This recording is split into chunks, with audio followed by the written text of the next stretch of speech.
Hey guys, welcome back to another lesson all about vegetables. So hopefully you are bulk cooking, you're smashing 5 fists of vegetables a day, you're sneaking them into your diet in loads of different ways. You're eating the colour of the rainbow and you're having only 1 to 2 pieces of fruit a day. So let's go through today's lesson. So the hierarchy of vegetables, if there is one. So we've got the options. So we've got canned versus frozen versus jarred versus fresh. So which is the best option? Well, for most of us, that's probably going to be a straightforward answer. So it goes fresh, frozen, jarred, and then canned lastly. So obviously fresh, if we're looking at the top, it's got the most nutrient content, then it goes frozen, jarred, and canned. So the hierarchy, but there's nothing wrong with frozen, jarred, and canned.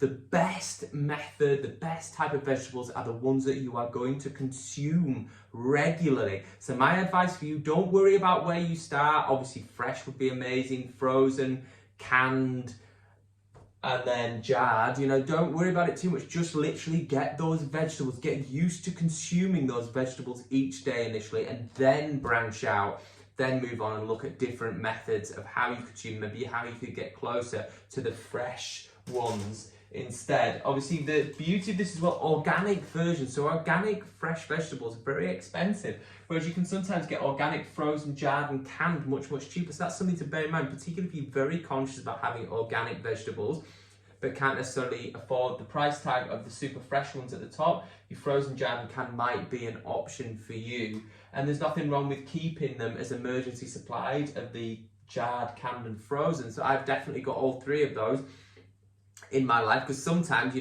life gets in the way and for whatever reason I don't manage to go to the supermarket and go shopping, but I know I've got those options and they last much longer, they've got much longer shelf life. So keeping those in your arsenal for success is definitely going to help you as well.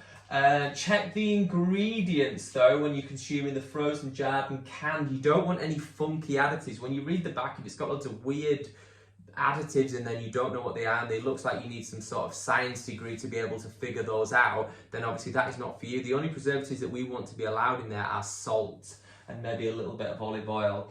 No canned with BPA in the cans, so you want to make sure that when you're using canned vegetables that they're bisphenol A free. This is a harmful substance which is in the lining of aluminium cans, and it's definitely not something that you want in your diet. It should say BPA free on the can in order for you to pick that can and want to eat it. Before you read the back, you go, all right, BPA free, and make sure it's not got any funky ingredients, just a bit of oil and some salt as a preservative.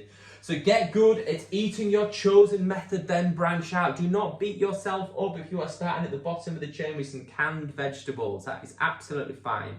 Start out there, get used to consuming them, still build the same way, roast them, saute them. Eating them raw, I don't know if you can get canned vegetables raw. Ooh.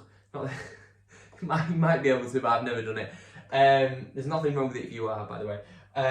But you can kind of make sure you're cooking with those methods and then slowly build it up and add new methods in there and eventually climb that ladder until you get some nice fresh vegetables in there. Organic versus conventional. So organic is better where possible. We've got to think about costs when we're consuming organic vegetables. Just turn you that way slightly. So your organic vegetables, organic is the way agriculturally it's produced or grown, basically. So the way it's produced and grown, the organic way is essentially what it means. So it means it's got no antibiotics, no artificial growth hormone, high fructose corn syrup, artificial dyes, believe it or not. They use things like coal tar and petrochemicals that actually dye the food to make it a nice colour.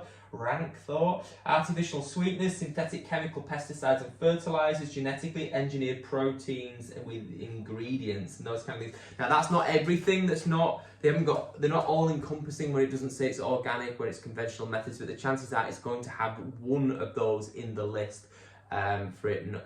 So where possible, try and consume organic food. Look for 100% organic. They're higher in antioxidants. They've been shown that they actually taste better. They've got more nutrients because the soil itself has actually got more nutrients in it, which obviously then the plant eats the nutrients and then we eat the plant, so we are getting a more nutrient dense vegetable. But things to think about, money is a big thing as well. Eating organic fresh vegetables costs a bomb, so you can move down that chain to the frozen and then further down the chain try and consume organic where possible. But again, Cost an issue for a lot of us. So my advice for you, so you've got the Dirty Dozen and the Clean 15. I'm looking at it in front of me here because I couldn't fit it on the whiteboard. So your Dirty Dozen are the most contaminated fruits and vegetables.